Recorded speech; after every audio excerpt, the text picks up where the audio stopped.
الحمد لله نحمده ونستعينه ونستغفره ونؤمن به ونتوكل عليه ونعوذ بالله من شرور أنفسنا ومن سيئات أعمالنا من يهده الله فلا مضل له ومن يضلله فلا هادي له ونشهد أن لا إله إلا الله وحده لا شريك له ونشهد أن سيدنا ومولانا محمدا عبده ورسوله صلى الله تعالى عليه وعلى آله وأصحابه وسلم تسليما كثيرا كثيرا وداعيا إلى الله بإذنه وسراجا منيرا. أما بعد، عن أسماء بنت عميس رضي الله تعالى عنها قالت: سمعت رسول الله صلى الله تعالى عليه وسلم يقول: بئس العبد عبد تخيل واختال ونسي الكبير المتعال. بئس العبد عبد تجبر واعتدى ونسي الجبار الأعلى. بئس العبد عبد سهى ولها ونسي المقابر والبلا. بئس العبد عبد عتى وطغى ونسي المبتدى والمنتهى. بئس العبد عبد يقتل الدنيا بالدين إلى آخر الحديث، أو كما قال رسول الله صلى الله تعالى عليه وسلم: صدق الله وصدق رسوله النبي الكريم. قال الله تبارك وتعالى في شأن حبيبه: إن الله وملائكته يصلون على النبي يا أيها الذين آمنوا صلوا عليه وسلموا تسليما. اللهم صل على سيدنا محمد وعلى آل سيدنا محمد وبارك وسلم. قابل صد تکریم معزز بزرگان محترم اور عزیز ساتھیو،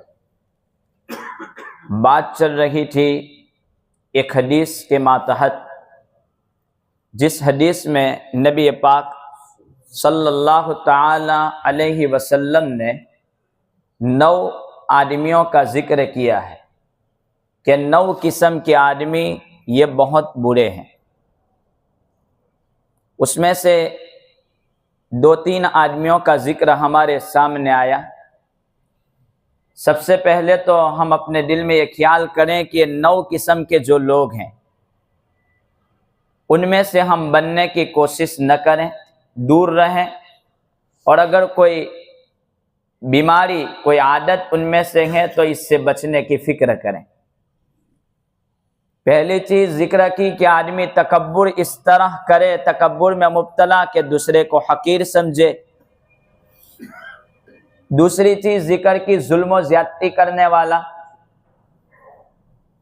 اور تیسری چیز پر بات چل رہی تھی وہ یہ کہ خدائی احکامات کو نظر انداز کرنے والا، خدائی احکامات کو بھول جانے والا،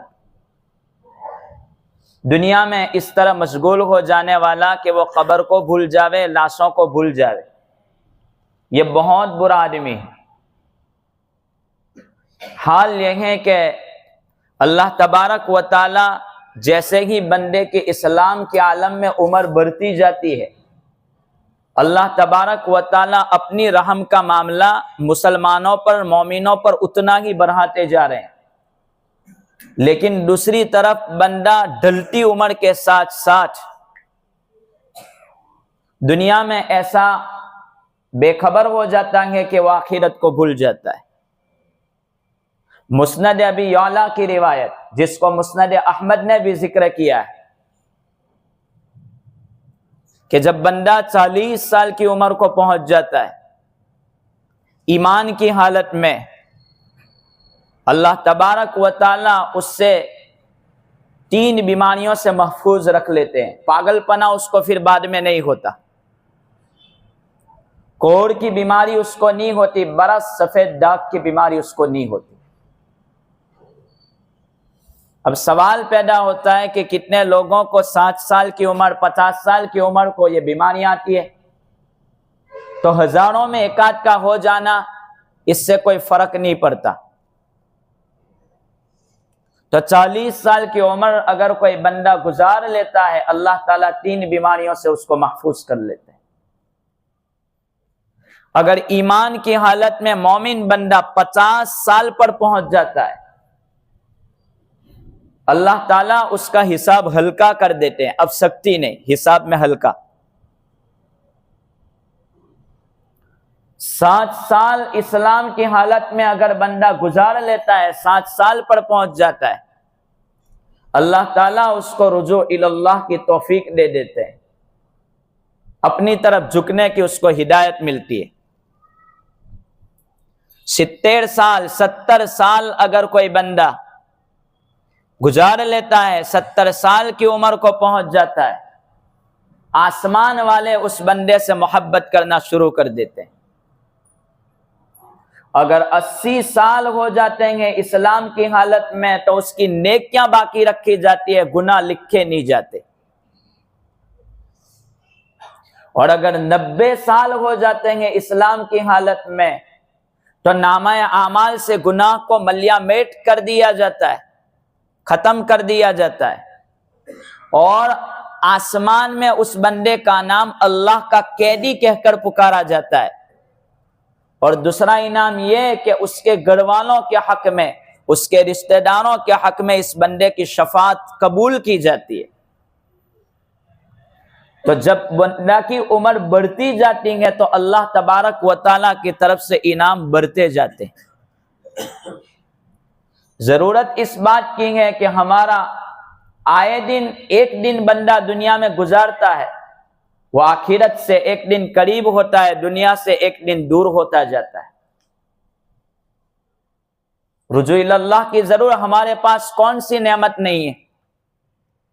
اللہ تبارک و تعالیٰ نے بہترین مکانات دیے، اولادیں اس حالت میں دی کہ وہ صحت ہو چکی ہے، گاڑیاں اور کاریں ہیں، بہترین اے سی والے مکانات، رزق کے سلسلے میں کوئی تنگی کوئی کمی نہیں۔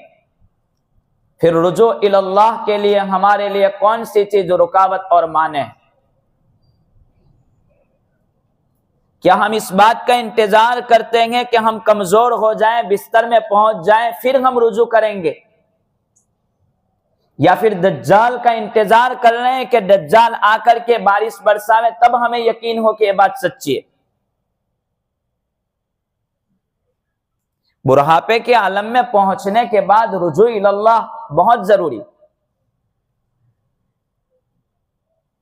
چمڑیاں اپنے جسموں سے لٹک چکی ہیں اور وہ چکنا بننے کی کوشش کو چھوڑنے کو تیار نہیں۔ افسوس کی بات ہے کہ ہم دن بدن قبروں کے قریب ہو رہے ہیں۔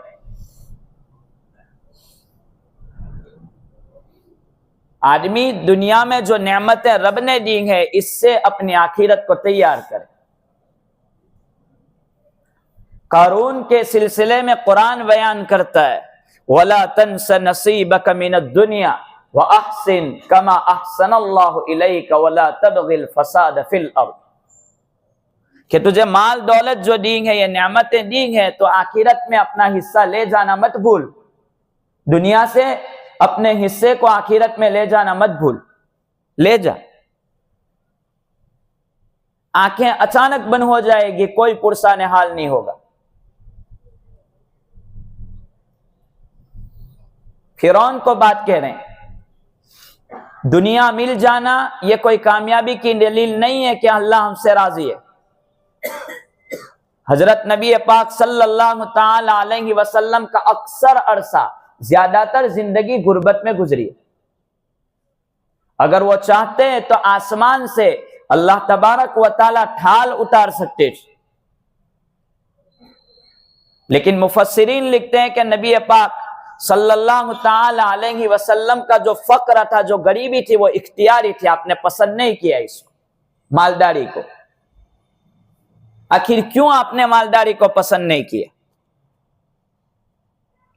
وجہ یہ ہے کہ مالدار لوگ اپنی ضرورتیں اپنے مالوں سے پوری کر لیتے ہیں،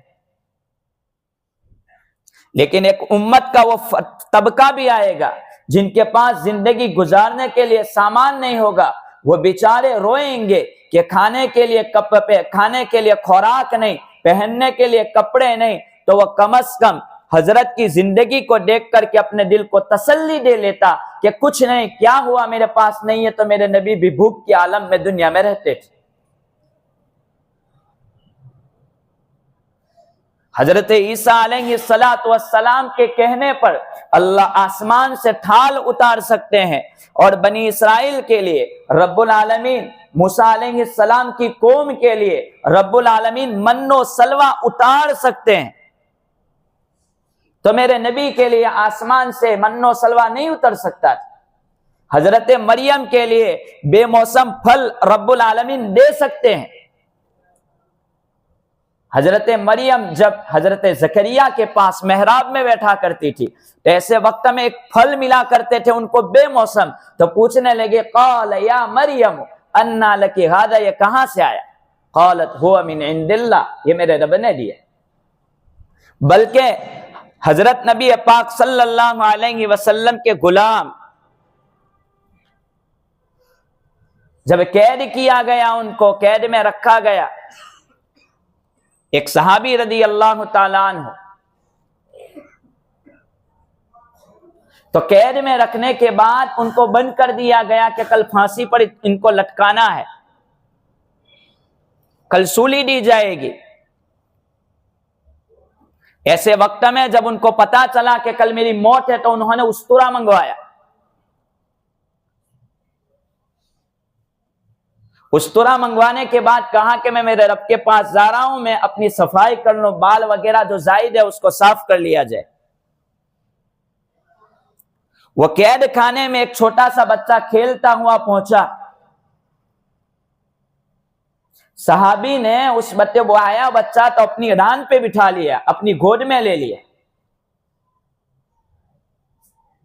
تو ماں فاطمہ جو اس وقت اسلام نہیں لائی تھی، وہ بعد میں اس نے اسلام قبول کیا، وہ دیکھتی ہیں اور کانپ جاتی ہیں کہ اس کو تو کل پھانسی ہے، یہ میرے بچے کو کاٹ ڈالے گا، اس کو کوئی پرواہ نہیں ہے، تو گھبرانے لگی۔ کہا اے فاطمہ گھبرا مت، تیرے بچے کو کچھ نہیں ہوگا، ہمارے نبی نے ہمیں اس بات کی تعلیم دی ہے کہ اگر کوئی مظلوم ہو اس پر ظلم نہ کیا جائے، یہ بچہ ہے میں بچے کو کاٹوں گا نہیں، کمزوروں پر ظلم کرنے سے روکا ہے، بوڑھوں پر ظلم کرنے سے روکا ہے، بے فکر رہے۔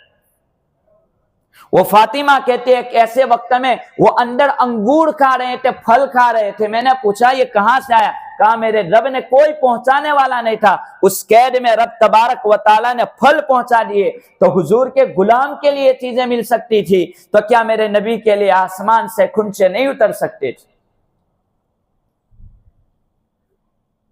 تو مال و دولت یہ کوئی کامیابی کی دلیل نہیں، اس کی وجہ سے آخرت کو بھول جانا۔ حضرت ابراہیم علیہ السلام جب تمام امتحانات کو کامیاب پورے کر چکے، قرآن کہتا ہے وَإِذِ ابْتَلَىٰ إِبْرَاهِيمَ رَبُّهُ بِكَلِمَاتٍ فَأَتَمَّهُنَّ، جب تمام امتحان مکمل کر چکے، اللہ نے کہا قَالَ إِنِّي جَاعِلُكَ لِلنَّاسِ امام، ہم آپ کو امام بناتے ہیں، پیشوا بناتے ہیں، رہبر بناتے ہیں۔ حضرت ابراہیم نے کہا وَمِن ذُرِّيَّتِي، میری نسل کے لیے کچھ دعا کر لوں چلو اللہ سے کہ اللہ میری نسل کو بھی امام بنا دے، پیشوا بنا دے۔ اللہ نے کہا لا ینال عہد الظالمین، پیشوا بنیں گے لیکن وہ ایمان والے متقی لوگ، ظالمین کو یہ انعام نہیں مل سکتا۔ اب حضرت ابراہیم علیہ السلام جب دوسری دعا کر رہے ہیں تو وہ سمجھے کہ غیر مومن بندوں کو دنیا نہیں مل سکتی، مومنوں کو سب کچھ مل سکتا ہے، تو اپنی دعا کا جب ذکر کرتے ہیں وَإِذْ قَالَ إِبْرَاهِيمُ رَبِّ اجْعَلْ هَٰذَا الْبَلَدَ آمِنًا وَاجْنُبْنِي وَبَنِيَّ أَن نَّعْبُدَ الْأَصْنَامَ رَبِّ إِنَّهُنَّ أَضْلَلْنَ، جب یہ دعا کرنے لگے تو اس میں انہوں نے مانگا کہ ایمان والوں کے رزق کو بڑھا دے، تو اس وقت اللہ تعالیٰ نے کہا کہ نہ، رزق سب کو، قَالَ وَمَن كَفَرَ فَأُمَتِّعُهُ قَلِيلًا ثُمَّ أَضْطَرُّهُ، کہ دنیا کے رزق میں کوئی فرق نہیں، چاہے وہ کافر ہو، چاہے وہ فرعون ہو، حامان ہو، قارون ہو، نمرود ہو، ابو جہل، عتبہ، شیبہ، کوئی فرق نہیں پڑتا، ساری چیزیں ملے گی۔ تو دنیا کی دولتیں یہ اترانے کے لیے نہیں ہے، آخرت کی تیاری کے لیے۔ خلاصہ کلام کہ اللہ تبارک و تعالیٰ نے اتنی ساری دولتوں سے نوازا ہے کہ ان دولتوں میں اپنی آخرت کے حصے کو نہ بھولنا چاہیے۔ وَلَا تَنْسَ نَصِيبَكَ مِنَ الدُّنْيَا،